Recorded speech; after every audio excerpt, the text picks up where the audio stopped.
Hello everyone. In this video, I wanted to quickly cover balanced markets versus imbalanced markets and how I use them within my trading. Just to begin with, a balanced market, when I'm looking at these TPO or volume profiles, etc., I'm going to be using session profiles. Again, people generally sometimes will do this on the daily. I'm more so of an intraday trader, therefore I'm using session, Asia, London, New York close sessions to represent this because, I find it better to work on an intraday perspective.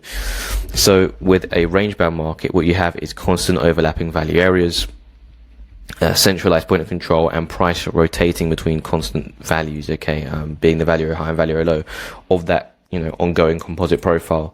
So if we're looking from here, really onwards, you're seeing that these constant value areas are overlapping.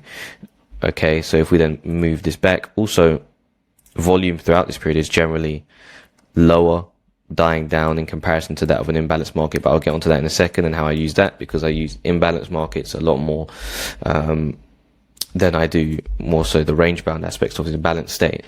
So if we're looking at it from here, you have this range-bound market, balanced market. Price has found fair value within these two value areas. It's constantly trading between these two, and really the only trades of aspect in this case come above value area high when you're trading at a premium, or below value low when you're trading at a discount. POC is the midpoint where the most volume is going to be, as a hitting point as well in this case here. But until you see any acceptance outside of this, and it really makes it really clear throughout the day, if you come into the day at the very beginning and go, look, we're in a balanced market, price is rotating between X level and Y level, where your level of, where your areas of interest are, in particular, where you're wrong on the idea, because, it makes it very clear to me that if I come into the market, let's just replay it from here. If I'm here, I'm saying, look, if price is acceptance, and what I mean by acceptance, I'll talk about in a second.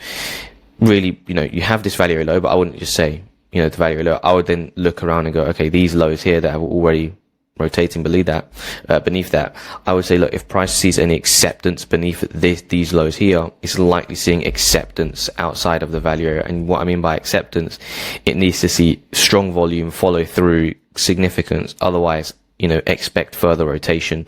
And it just makes the day, the ongoing day ahead a lot clearer to the eyes to me. Go, look, first of all, I wouldn't be buying up here because I know we're trading at the value area high of this ongoing extended range bound balanced market. But also if we come down here, I'm looking at a long, if that also fits within other parameters of my system, etc., of course, because that's also really important. I wouldn't just look at this blindly and take this on its own. So looking at this just provides a really clear identity as to how the day is going to be prepping out for the day ahead, really. So if we just stop this replay quickly,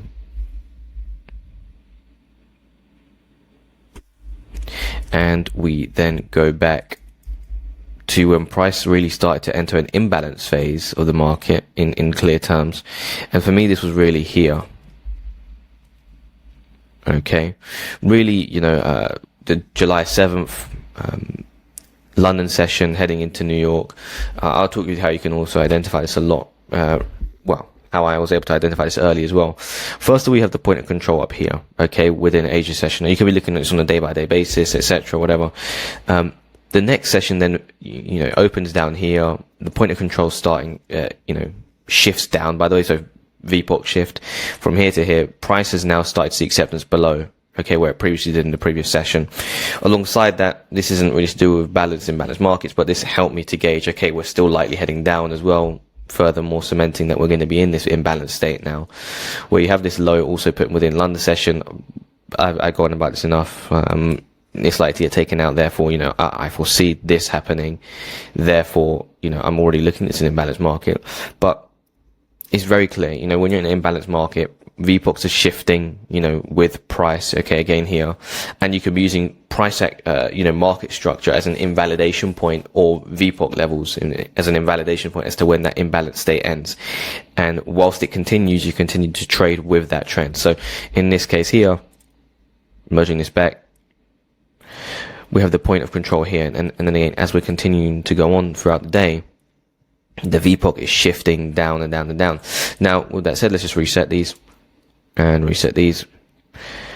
Let's see how this volume weighted arrow, the VWAP comes into play here. So alongside this, look, you've got the VPOC shifting down, down and down continuously. You also got price never really gauging above that anchored VWAP, okay, from the very beginning of this new trend.